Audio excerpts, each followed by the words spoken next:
Hi bro. Hi అన్న. ఎట్లా ఉంది మరి మణికంఠ పాపం నిఖిల్ మణికంఠ మధ్యలో యష్మి ఎట్లా అనిపిస్తుంది? యష్మి స్వార్థం, కుల్లి, కుట్ర అన్నీ ఉన్నాయి. సో ఫస్ట్ వీక్లో ఎలా అయితే ఉందో యష్మి ఆ చీఫ్ కింద ఉన్నప్పుడు మళ్ళీ ఇప్పుడు అదే రకంగా ఉంది. అసలు ఎటువంటి మార్పు లేదన్నమాట. రాత్ర మన ఎవరైతే నబీల్ ఉన్నాడో మెగా చీఫ్ అయినందుకు చాలా కుళ్ళుకుంది. చాలా అంటే చాలా అప్పుడే కనబడింది. ఆ ముసలి కన్నీళ్ళు కార్చడం, యాటిట్యూడ్ మొత్తం బయటకు వచ్చేసింది. నాకు అప్పుడు అనిపించింది యష్మి చాలా దొంగదే, గుంటనక్క, ఇటువంటి దాన్ని అస్సలు సపోర్ట్ చేయకండి, కావాలంటే బయటకు తోసేయండి సోనియాలాగా. నేను మట్టుకే పూరా నెగిటివ్ ఉన్నా యష్మికి. అంత స్వార్థం కనబడింది అయ్యా రాత్ర. ఇప్పుడు పరిగెట్టుకుని వెళ్ళి పాలు తాగాడు, ఆయన్ని గైడ్ చేసిన వాళ్ళు సరిగ్గా చేయలే. వీడు నిదానంగా వెళ్ళి నీళ్ళు తాగాడు, అర్థమైందా, హాయిగా ఉన్నాడు. అంటే ఇప్పుడు సీత ఎవరైతే గైడెన్స్ ఇచ్చారో ఆ సీత గైడెన్స్ చాలా బాగా అంటే చాలా బాగా నచ్చింది అందరికీ కూడా. అలాగే ఇప్పుడు మణికంఠ గడు గొడవ పక్కన పెట్టేసే ముందు యష్మి గురించి మాట్లాడదాం. యష్మి ఎంత స్వార్థం కనపడిందంటే రాత్రి నిజంగా అంత స్వార్థపరురాలని నేను ఎక్కడా చూడలే. ఫుడ్ కదా. ఇప్పుడు ఈరోజు ప్రోమోలో కూడా అదే కనబడింది స్వార్థం. చూసా, నిఖిల్కే ఇస్తుందంట. నిఖిల్కి అంత వాంటెడ్ ఏం లేదు. అదే వాళ్ళ కలవక కలిసారు. ఇప్పుడు బిగ్ బాస్ హౌస్ ద్వారా ఇమ్యూనిటీ వచ్చిందని చెప్పొచ్చు మణికంఠ గడికి. భార్య మళ్ళీ కలవడం, ఫుడ్ పంపించడం అవన్నీ కూడా బిగ్ బాస్ ఏదో రకంగా అందించే ఉంటాడో నాకు తెలిసినంత వరకు.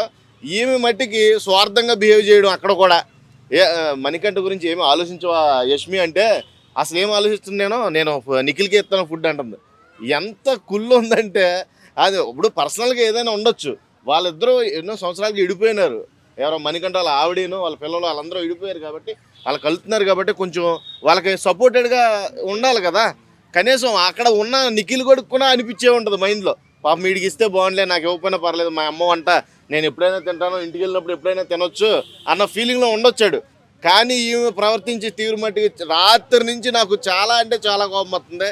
యష్మి ఎక్స్పెషల్లీ నువ్వు ఇంత స్వార్థపరురాలు అని నేనైతే అనుకోలేదు.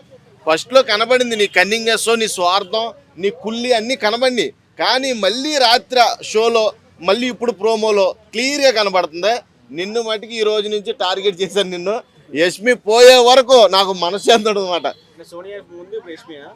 సోనియా వెళ్ళిపోయింది, మనం హ్యాపీ. యష్మి కూడా వెళ్ళిపోవాలి తొందరగా. యష్మి ఇప్పుడు మణికంఠకి చీఫ్ రాకుండా చేస్తానంటది, వాడు కార్నర్ చేస్తాడు. వీడు కూడా చిన్న మిస్టేక్ చేశాడు నిన్న.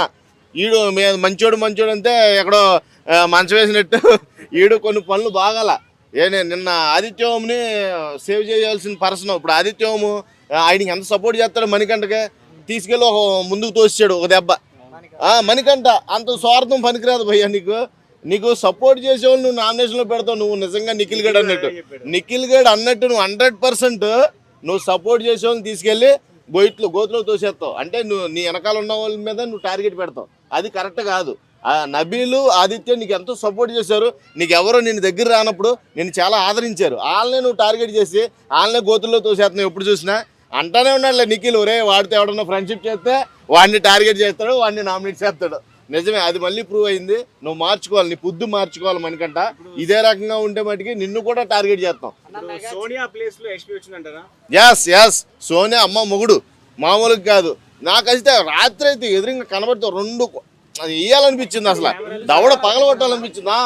అంత కోపం రప్పించింది భయ. పృథ్వీగో ఇంతకే ఓడిపోయిన పృథ్వీగోడు కూడా కరెక్ట్గా ఉన్నాడు. అక్కడ సంచాలకుగా ప్రవర్తించిన ప్రేరణ కూడా కరెక్ట్గా ఉంది. ప్రేరణ ఏమంటుంది, అరే నేను అక్కడ సంచాలకుగా ఉన్నప్పుడే హెల్ప్ చేయొచ్చు కదా, నువ్వు ముందు వచ్చాడు కదా పృథ్వీ అన్నదా. అసలు సంచాలకుగా ఉన్న వాళ్ళు ఎవరైనా హెల్ప్ చేస్తారా? చేయరు అనే చెప్తుంది.